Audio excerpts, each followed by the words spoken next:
అవన్నీ నాకు తెలియవు సార్. ఆ ఫైల్ నేను చూస్తాను. మీరు ఈ కాఫీ తాగండి.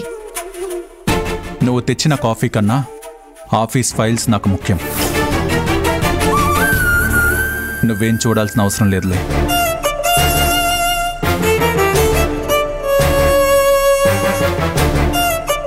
అవసరం లేదా, అధికారం లేదా? అధికారం లేదని నేను అనలేదే. అలాంటప్పుడు నేను సంతకాలు చేసి మీకు సమయం వృధా కానివ్వనని చెప్తున్నాను కదా. జీవితంలో నీ వల్ల చాలా వృధా అవుతున్నాయి. వాటి గురించి పట్టించుకో. ముందు పట్టించుకోవాల్సిన అవసరం లేనప్పుడు పట్టించుకోలేను కదా. అవన్నీ ఎందుకు? కాఫీ చల్లారిపోతుంది, తాగండి. రాత్రి నువ్వు గదిలోకి తెచ్చిన పాలు కూడా చల్లారిపోయాయి. వాటి గురించి మాత్రం మాట్లాడవా?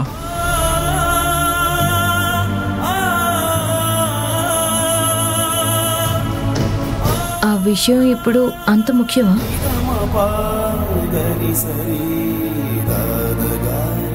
మరి నీకు జీవితంలో ఏది ముఖ్యం నీలవేణి? నాతో కలిసి ఎలా బతకాలో నీకు ముఖ్యం కాదు. నాతో ఎలా సంతోషంగా ఉండాలో నీకు ముఖ్యం కాదు. నా గురించి వదిలే. కనీసం నీ గురించైనా నువ్వు ఆలోచిస్తున్నావా? నీకు జీవితంలో ఏం కావాలో నీకైనా తెలుస్తుందా? నువ్వు ఎలా ఉంటే ఆనందంగా బతుకుతావో నీకు అర్థం అవుతుందా? నేను చిన్నప్పటి నుంచి నా జీవితం గురించి ఇన్ని ప్రశ్నలు వేసుకోలేదు సార్. ఎందుకంటే ఆ ప్రశ్నలకి సమాధానం వస్తుందో లేదో అనే భయం. సమాధానం వచ్చినా అది నా మనసుకి నచ్చుతుందో లేదో అనే భయం. అందుకే జీవితం నాకు ఏది ఇస్తే అది తీసుకుంటూ బతికాను. ఏ దారి చూపిస్తే ఆ దారిలో నడిచాను. అలా అయితే నేను కూడా నీకు జీవితం చూపించిన వాడినే కదా. మన పెళ్లి కూడా ఆ జీవితం చూపించిన మార్గమే కదా. మరి దాన్నెందుకు నువ్వు గౌరవించడం లేదు? దాన్నెందుకు అంత చులకనగా చూస్తున్నావు? మీరు నన్ను అంత పెద్ద పెద్ద ప్రశ్నలు అడగకండి తారక్ సార్. జవాబులు చెప్పడం నాకు చేత కాదు. నీకు జవాబు చెప్పడం చేత కాదు, కానీ అవతలి వాళ్ళని బాధ పెట్టడం మాత్రం బాగా తెలుసు. ఇప్పుడు నేను ఎవరిని బాధ పెట్టాను? 6 అడుగుల మనిషిని కూడా అరక్షణంలో ఏడిపించగలిగే సత్తా అమ్మాయిలకు ఉంటుందంట. ఇప్పుడు నిన్ను చూస్తుంటే నాకు బాగా అర్థమవుతుంది. నా మీద అంత పెద్ద నిందలు ఎలా వేయగలుగుతున్నారు తారక్ సార్? ఫేస్ నిండా పుష్కలంగా అమాయకత్వం ఉంటుంది. మనసులో మాత్రం ఎవ్వరికీ తెలియని రహస్యాల పుట్ట ఉంటుంది. రహస్యాలా? అలాంటివేమీ లేవు సార్.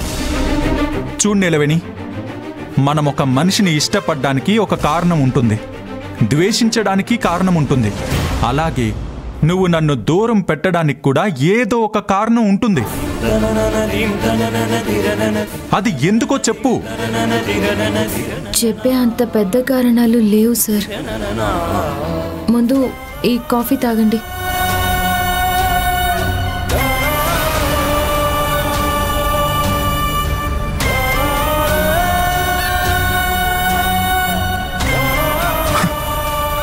అసలు ఈ అమ్మాయిని ఎలా అర్థం చేసుకోవాలో కూడా నాకు అర్థం కావడం లేదు.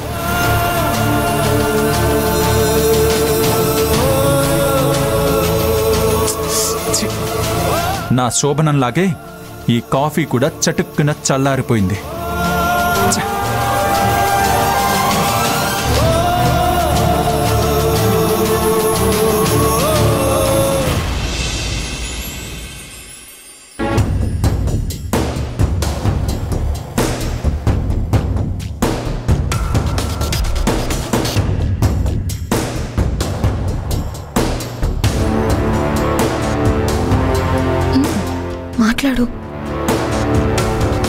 అత్తయ్య గారు? ఏంటి అందరూ ఏదో కూడబలుక్కుని కట్టగట్టుకుని ఎలా వచ్చారు? ఏం లేదు అత్తయ్య గారు, మా దేహం నిండా ఒక ధర్మ సందేహం నిండిపోయింది. ఆ సందేహం తీరే వరకు మా అనుమానపు బుర్రలకి దాహం తీరేలా లేదు. అందుకే మీ దగ్గరకు వచ్చాం. ఏంటా సందేహం? అదేనమ్మా, ఆతృతగా ఆకాశానికి ఎగిరిన పిట్ట అంతలోనే రెక్కలు ముక్కలై నేలకూలినట్టు ఈ శోభనం అనే కార్యక్రమం సంబరంలాగా మొదలై సమస్యలాగా ముగిసిందేంటా అని. కొన్ని విషయాలు అంతేనే. మొదలయ్యేటప్పుడు ఎగిసిపడే జ్వాలలా ఉంటాయి. మొదలైన వెంటనే కాలిన బూడిదలా రాలిపోతూ ఉంటాయి. ఏంటో అమ్మా, జరిగిందంతా ఒక పెద్ద పజిల్ లాగా అనిపిస్తుంది. రాత్రి వెలిగిపోయిన ముఖాలు తెల్లారేసరికి తెల్లబోయాయి. అందుకే మాకేం అర్థం కావట్లేదు. కథ అన్నాక అందులో ఎలాంటి మలుపులైనా తిరుగుతాయి, ఎలాంటి ముగింపులైనా ఇస్తాయి. ఈ శోభనం అనే కథలో మాత్రం అత్తయ్య గారే ఏదో బలమైన మలుపు తిప్పుతున్నారేమోనని నా అనుమానం. అదిగో అదిగో, అర్థం పర్థం లేని నవ్వులోనే అర్థమైపోతుంది. అత్తయ్య గారు మెత్తని కత్తితో ఏ తీగనో తెంచేసి శోభనం అనే సంగీతంలో అపశృతులేదో పలికించేశారని. మా ఆయన ఏదో మురికి డైలాగులు వేస్తూ ఉంటే ముసుముసుగా నవ్వుతావు కానీ విషయం ఏంటో చెప్పవేంటమ్మా? చెప్పడానికేముంటుంది? అయితే బావ చెప్పింది నిజమేనా? ఏమో, ఎవరికి తెలుసు?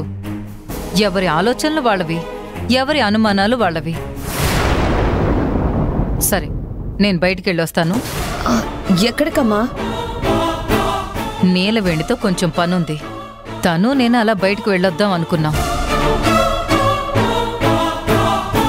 వెళ్ళొస్తాను.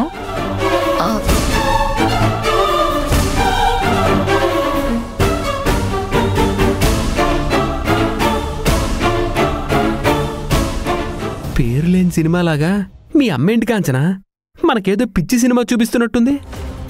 నాకు కూడా అలాగే అనిపిస్తుంది. అమ్మ ఏదో చెప్పాలనుకుంటుంది, కానీ చెప్పడం ఎందుకని ఆగిపోతుంది. ఏంటో ఈ మధ్య మా అమ్మ మన దగ్గర కూడా చాలా విషయాలు దాస్తుందేమో అని నాకు అనుమానంగా ఉంది. నాణాలు బాణాలైతే దాచుకోవచ్చేమో గాని నిజాలు కదా, ఎక్కువ రోజులు దాచలేదులే. ఏదో రోజు బయట పడతాయి చూడు. సరే పదండి.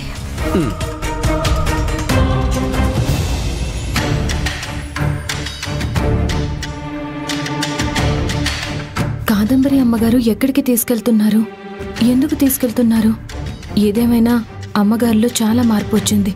నన్ను చూస్తేనే చిర్రుబుర్రులాడేవారు, అలాంటిది ఇప్పుడు చేరదీసి మాట్లాడుతున్నారు.